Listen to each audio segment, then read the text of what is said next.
আমাদের সবসময় ইচ্ছা ছিল যে আমরা আমাদের সিনেমার পোস্টার নিজের হাতে লাগাবো।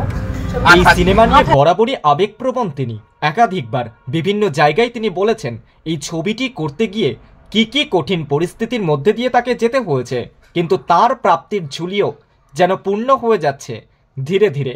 এবার কলকাতাতেই তার সিনেমার পোস্টার নিজের হাতে লাগালেন অভিনেত্রী। হাসি মুখে তিনি বলছেন এই ছবিটার পোস্টার নিজের হাতে আঠা দিয়ে লাগাবেন বলে ভেবে রেখেছিলেন। এখন অপেক্ষা 23শে জানুয়ারির। দেওয়ালে পোস্টার লাগিয়ে সেখানে দাঁড়িয়ে নানান পোজে ছবিও তুলেছেন অভিনেত্রী। অভিনেত্রীর স্বপ্ন সফল হলো। প্রথমে স্টার থিয়েটারের নাম বদল হওয়া, মুক্তি পাওয়া প্রত্যেকটা গানে দর্শকের ভালোবাসা পাওয়া, আর এবার তার জন্য একটি চমক। সোশ্যাল মিডিয়ায় সেই চমকের ভিডিও শেয়ার করেছেন দেব। আমাদের সবসময় ইচ্ছা ছিল যে আমরা আমাদের সিনেমার পোস্টার নিজের হাতে লাগাবো, আঠা দিয়ে ছবি। বিগত 8 বছরের রীতিতে ছেদ। এবার দোল পূর্ণিমায় আর বসন্ত উৎসব আয়োজন করছেন না ইমন চক্রবর্তী।